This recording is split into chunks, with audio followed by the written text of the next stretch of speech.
Bien-aimés dans le Seigneur, que la grâce et la paix de Dieu soient avec vous tous. Amen. Prions Dieu.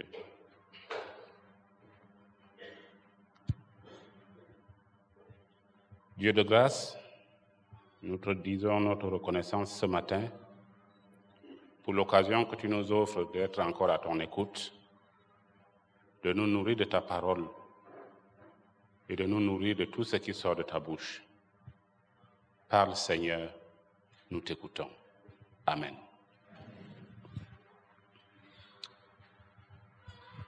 Pour ce dimanche, qui est le premier du carême, je vous propose de méditer ensemble sur le texte de l'Évangile selon Matthieu au chapitre 4, les 11 premiers versets. Je vous invite à vous tenir debout pour accueillir la parole du Seigneur.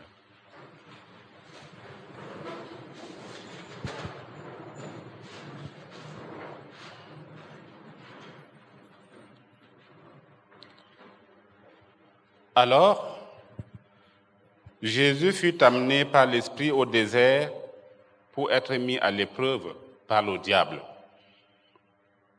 Après avoir jeûné 40 jours et 40 nuits, il eut faim.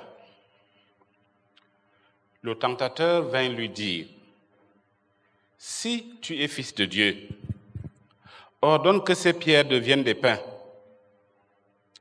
Il répondit, « Il est écrit, l'être humain ne vivra pas de pain seulement, mais de toute parole qui sort de la bouche de Dieu. »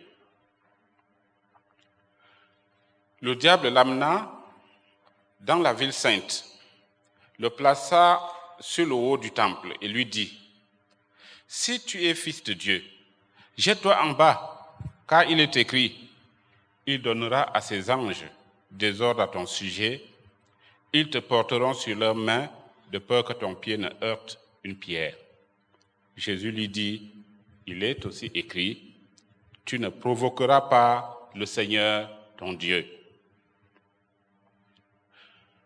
Le diable l'amena encore sur une montagne très haute, lui montra tous les royaumes du monde et leur gloire, et lui dit, « Je te donnerai tout cela si tu tombes à mes pieds pour te prosterner devant moi. » Jésus lui dit, « Va-t'en, Satan, car il est écrit, c'est devant le Seigneur ton Dieu que tu te prosterneras, et c'est à lui seul que tu rendras un culte. » Alors le diable le laissa, et des anges vinrent le servir. C'est la parole du Seigneur. Veuillez reprendre place.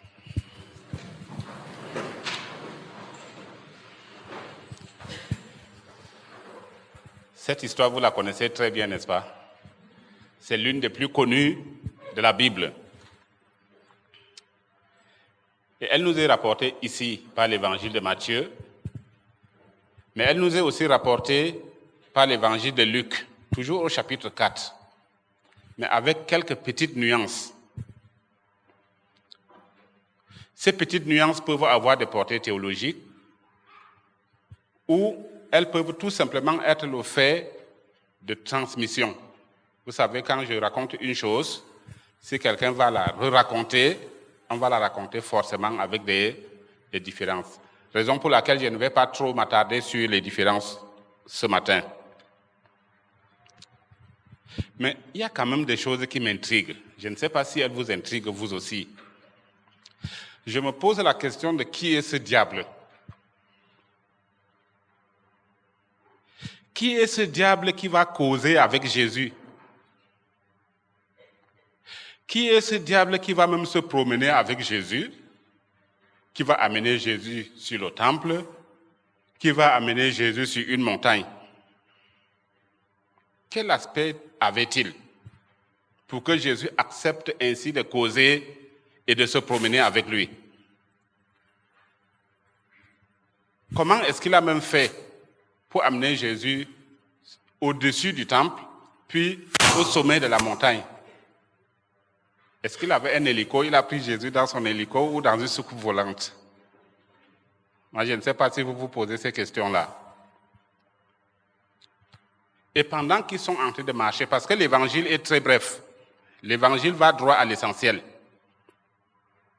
Mais on peut s'imaginer, le temps qu'ils quittent le désert pour aller au temple, ils se disent quand même des choses en route. Qu'est-ce qu'ils ont bien pu se dire en route?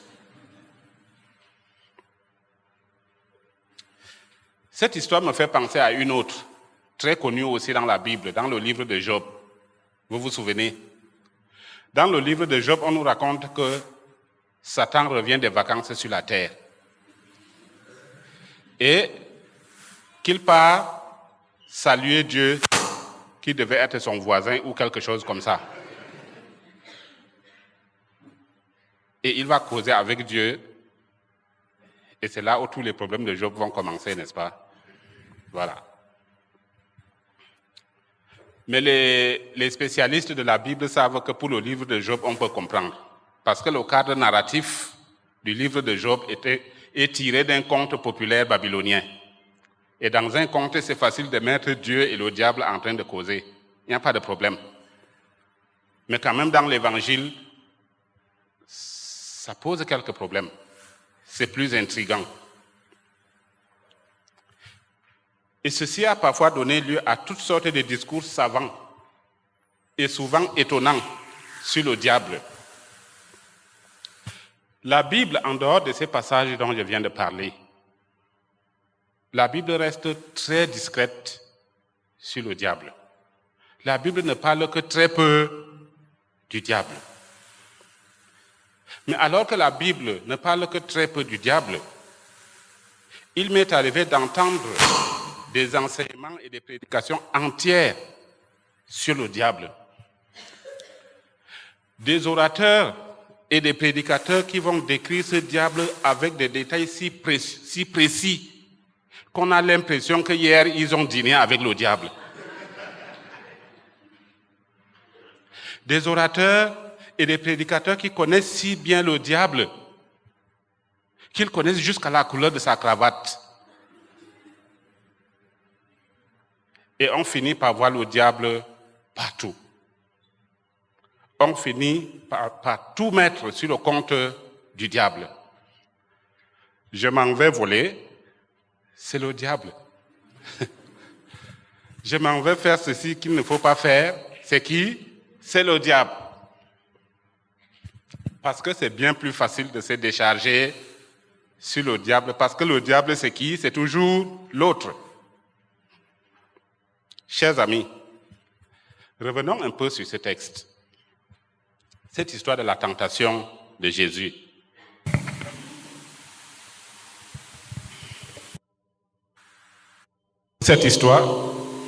Pour comprendre cette histoire, il nous faut remonter un tout petit peu avant. Dans le chapitre 3, on nous raconte le baptême de Jésus. C'est ça, n'est-ce pas? On nous raconte que Jésus a été baptisé par Jean-Baptiste. Et pendant qu'il sort de l'eau, qu'est-ce qui se passe? Le Saint-Esprit descend sur lui sous la forme d'une colombe. Et Dieu se met à parler. Et Dieu dit, « Celui-ci est mon Fils bien-aimé en qui j'ai mis toute ma confiance. » Cette déclaration de Dieu, c'est aussi en quelque sorte la déclaration de la mission de Jésus, de ce que Jésus doit faire, de ce que Jésus est venu faire. Et cette mission de Jésus va culminer sur la croix. Cette mission de Jésus culmine sur la croix. Et c'est la raison pour laquelle beaucoup d'églises, surtout les églises historiques, les églises traditionnelles, ont l'habitude de mettre ce récit au premier dimanche du carême. Parce que le carême nous introduit à l'histoire de Pâques, à l'histoire de la croix. Et c'est pourquoi l'Évangile nous dit que Jésus est poussé par l'Esprit dans le désert où il devait se préparer par le jeûne et la prière. Et on nous dit qu'il a jeûné combien de jours? 40. 40 jours et 40 nuits. Ce n'est donc pas le jeûne du Ramadan qu'on fait dans la journée et le soir, on mange bien. 40 jours et 40 nuits. Et le désert, c'est le lieu du silence. Le désert, c'est le lieu de la rencontre avec Dieu. Le désert, c'est le lieu de la rencontre avec soi-même aussi. Mais le désert, c'est aussi le lieu du manque. Le lieu où on n'a rien. Le lieu où il est difficile de vivre. Et le lieu où on se pose des questions. C'est quelquefois aussi le lieu où on peut douter. Le lieu du doute. Et donc, le lieu d'être tenté par des solutions de facilité. Et cela explique un peu la tournure étonnante de Matthieu qui dit que l'Esprit a poussé Jésus dans le désert pour qu'il soit tenté. C'est quand même assez curieux. Le diable représente donc tout ce qui essaye de nous empêcher de réaliser la volonté de Dieu, tout ce qui essaye de nous empêcher de réaliser notre mission, tout ce qui essaye de nous empêcher de faire ou d'être ce que nous devons. Et le mot grec « diabolon », que l'on traduit en français par « diable », désigne en fait une personne, une idée ou un esprit contraire. C'est ça le sens profond du mot « diabolon ». Son équivalent hébreu « Satan » signifie « adversaire », celui qui est contre vous, celui qui est contre ce que vous pensez faire de bien. Le diable, c'est donc tout ce qui essaie de nous tirer vers le bas, de nous détourner de ce qu'on est censé faire.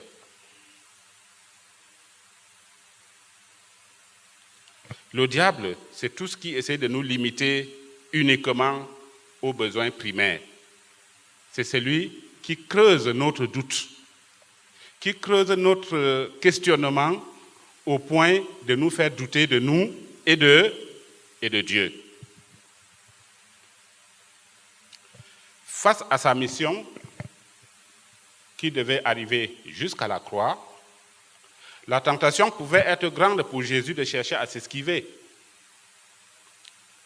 La tentation pouvait aussi être grande pour Jésus de dire « Voilà, c'est l'occasion de m'enrichir ». N'est-ce pas, Dieu vient de dire que je suis son fils? C'est ça, n'est-ce pas? Dieu vient de dire, lors de mon baptême, que je suis son fils bien-aimé. Voilà l'occasion de m'enrichir. Voilà l'occasion d'utiliser la déclaration de Dieu pour me faire un nom et pour avoir du pouvoir. C'est la tentation de détourner la mission à son propre compte. Et c'est justement ce que le diable, aux allures d'un garçon sympathique, va proposer à Jésus. Regardez ce que ce diable, cet esprit contraire, propose à Jésus. Tirer de la nourriture de quoi? Des cailloux. Dit à ces pierres de devenir quoi? De devenir du pain. Parce que le diable sait à ce moment-là exactement que Jésus avait faim et qu'il avait besoin de manger. En étudiant ce texte, en méditant ce texte, je me suis demandé si finalement beaucoup de nos problèmes ne se trouvent pas là exactement. Le besoin de nourriture. C'est un besoin biologique légitime. Si on ne mange pas, on meurt. C'est ça, n'est-ce pas? Donc, c'est tout à fait légitime de manger. Le problème, c'est que le diable essaye de faire comme si la vie ne se résume qu'à cela. Le diable invite Jésus à se servir. Et il tente de réduire la mission de Jésus uniquement à ce besoin de se servir. Et dans beaucoup de nos pays africains, c'est exactement cela le problème. Se servir, se servir et se servir. Lorsque quelqu'un est nommé ministre ou directeur général de je ne sais pas quelle société d'État, on fait la fête. C'est ça, non? En tout cas, au Cameroun, c'est ça. Je ne sais pas si c'est la même chose dans d'autres pays. On fait la fête. Les amis, la famille, les cousins, les oncles, tout le monde à la maison, c'est la fête. Pourquoi c'est la fête? Parce qu'on va manger. C'est la fête parce qu'on va se servir. On ne fête pas parce qu'on a été appelé à une responsabilité qu'on va devoir assumer. On fête parce que derrière la responsabilité, c'est avant tout le manger et le boire. Et au Cameroun, il n'y a pas très longtemps, l'histoire d'un ministre qui a été arrêté pour détournement a défrayé la chronique. Les enquêteurs viennent chercher le ministre et l'amènent à la police judiciaire. Et pendant que le gars est en train d'être interrogé, d'être cuisiné par les policiers, sa femme à la maison sait que les mêmes enquêteurs vont venir à la maison pour perquisitionner. Et ils avaient des sacs de billets de banque à la maison. C'est même tout bête. Aujourd'hui, on ne garde même pas l'argent à la maison. mais ils avaient des sacs d'argent à la maison. De l'argent qu'ils ont volé à l'État, de l'argent qu'ils ont volé aux contribuables. Et la femme essaye donc de brûler ça. Pour que quand les policiers vont arriver, on ne trouve plus de traces. On veut essayer de faire disparaître les traces. En fait, on a mangé. Maintenant, ça ne digère plus. Et on veut vomir, ça ne sort plus. C'est ça le problème là.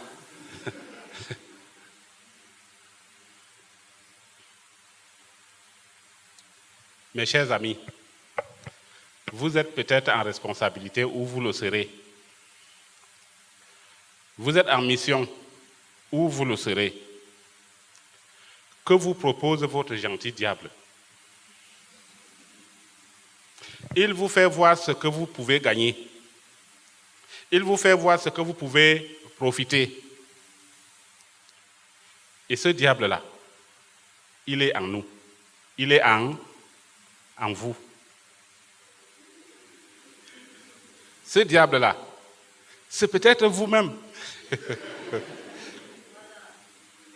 Mais Jésus dit, l'homme ne vivra pas de pain seulement, mais il vivra de la parole de Dieu, de la parole qui délivre de la tentation d'absolutiser les besoins du ventre. L'homme vivra de la parole de Dieu qui va vous pousser à quelque chose de plus grand que ça. Et ce quelque chose de plus grand que ça, c'est la volonté de Dieu. La deuxième tentation que le diable propose à Jésus, c'est de jouer au Spider-Man. Vous connaissez le Spider-Man? C'est ça, n'est-ce pas? Voilà, c'est de jouer au Spider-Man. On peut retraduire un peu cette tentation de cette façon. Tu as entendu ce que Dieu a dit lors de ton baptême. Tu es son fils. Mais montre-le donc au monde. Que le monde soit impressionné.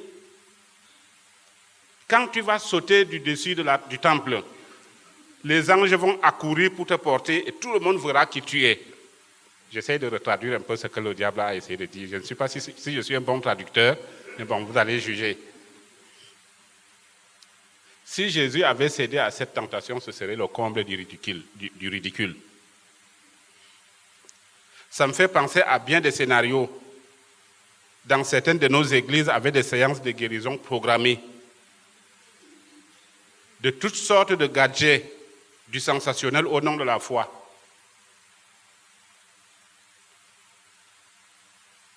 Le Saint-Esprit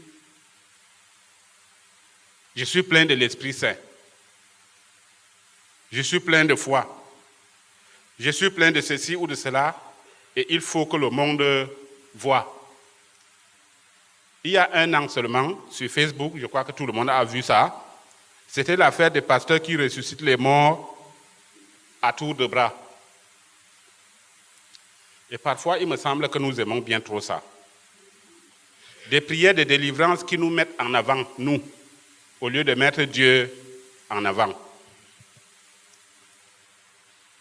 Des prières de délivrance qui exaltent notre personnalité et notre amour-propre, qui font que nous impressionnions les gens. Des charismes qui font notre gloire, au lieu de faire la gloire de Dieu, au point où le Christ lui-même devient tout petit à nos côtés. Le sympathique diable en nous voudrait bien nous encourager à toutes ces choses-là. Mais Jésus, quand il lui arrivait de faire des miracles, et Jésus en a fait beaucoup, c'est ça, n'est-ce pas? Jésus, quand il lui arrivait de faire des miracles, ces miracles étaient toujours des signes de l'amour de Dieu. Et Jésus lui-même voyait ces signes comme de tout petits signes du règne de Dieu, de tout petits signes du royaume de Dieu. Mais Jésus n'a jamais utilisé ces miracles pour devenir une vedette. C'est vrai que sans le vouloir, il l'est quand même devenu un peu. C'est ça, n'est-ce pas? Sans le vouloir, les évangiles nous disent que sa renommée s'étendait, mais il n'avait jamais cherché ça. Et dans l'évangile de Marc, c'est assez typique. Il n'arrête pas de tirer les oreilles à ses disciples pour dire « Ne dites ça à personne ». Résistez à la tentation d'être de vedette en vous servant de Dieu. Ce n'est pas là notre mission. Et le pouvoir de la gloire, c'est la 3e tentation. Ça peut devenir une drogue. Moi, je ne suis ni politicien, ni politologue. Je ne comprends même pas grand-chose de ces histoires de politique. Du moins dans la sphère de l'État. Même dans l'Église, comme pasteur, j'ai déjà eu l'occasion de réaliser que moi, là, je suis nul en politique. Ça ne me connaît pas et je ne la connais pas non plus. Mais vous connaissez peut-être mieux ces milieux de pouvoir. Vous en connaissez peut-être aussi les logiques et les rouages. Des compromissions de toutes sortes. Des manœuvres sordides. Des manipulations. Des coups bas pour obtenir ou sauvegarder un pouvoir. Je ne parle même pas du recours à l'occultisme pour obtenir ce pouvoir-là, ou pour le conserver. Et nous sommes tous, ou presque, des Africains. Et vous avez peut-être entendu parler déjà des histoires des charlatans, des marabouts qui viennent à l'église, invités par des responsables d'église pour un synode électif, pour que le marabout vienne travailler à l'église pour que je gagne les élections.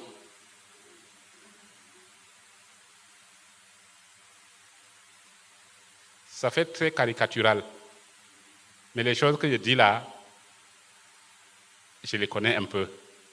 Je suis un vieux pasteur.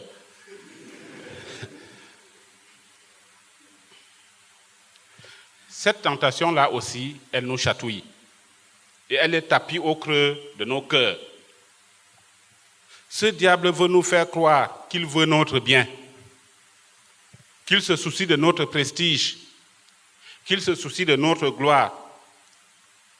Et il nous pousse tout gentiment à quitter notre vraie mission. Lorsque nous avons une parcelle de pouvoir, il nous pousse à nous servir de cette parcelle de pouvoir, à nous servir des autres, au lieu de les servir. Jésus ne cède pas à la tentation. Il refuse de céder aux solutions de facilité. Il résiste à la tentation en s'appuyant sur les Écritures, sans entrer dans le jeu du tentateur. Parce que chaque fois que le diable lui dit « fais ceci, car il est écrit », Jésus répond simplement, j'allais dire même pauvrement, mais il est aussi écrit. Et il s'arrête là. Il aurait pu se lancer dans de grands discours de théologie, dans de grandes exégèses, pour expliquer, pour montrer au diable qu'il a tort. Et ce faisant, il serait rentré dans le jeu du diable. Non seulement il ne cède pas à la tentation, mais il s'appuie tout simplement sur les Écritures sans essayer d'entrer dans le jeu du diable. Et à la dernière tentation, sans brutalité, sans exorcisme bruyant, Jésus va prier gentiment le diable de s'en aller.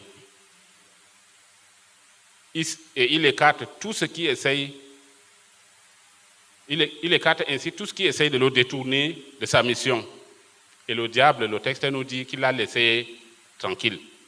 Dans l'évangile de Luc, on nous dit qu'il l'a laissé tranquille jusqu'au moment favorable. On ne sait pas quel est ce moment favorable. Je crois que le moment favorable, c'est quand Jésus est sur la croix et qu'on lui dit, mais n'est-ce pas, on lui rappelle qu'il est le Fils de Dieu. Pourquoi il ne descend pas de la croix et il ne fait pas descendre les autres? Bon, Matthieu ne va pas jusque-là. Aujourd'hui, nous lisons le récit dans l'évangile de Matthieu. En ce premier dimanche du carême, j'étais impressionné, frappé quand je suis entré et que j'ai vu la chorale avec cette tenue. Ce n'est pas votre tenue habituelle. Oui. J'ai été frappé par le violet. Si vous allez chez nos voisins les catholiques, tout est violet aujourd'hui. Et toutes les 6 semaines, tout sera violet. Et le violet, c'est la couleur du carême, justement. C'était peut-être une coïncidence, mais c'est une coïncidence qui parle. Donc, en ce premier dimanche du carême, l'Évangile nous invite à résister au diable, c'est-à-dire à résister à tout ce qui en nous et autour de nous voudrait nous pousser à des solutions de facilité, à résister à tout ce qui en nous et autour de nous voudrait nous pousser à tout avoir pour nous, se servir de Dieu et se servir des autres. En fait, c'est ça que le diable propose à Jésus dans cette affaire. L'évangile du carême nous invite à résister à la tentation de la facilité et à la tentation du tout pour soi. Que Dieu bénisse l'écoute de sa parole. Amen.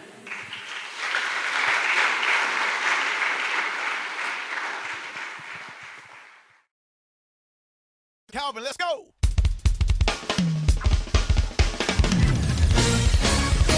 Woo! Yeah. This song right here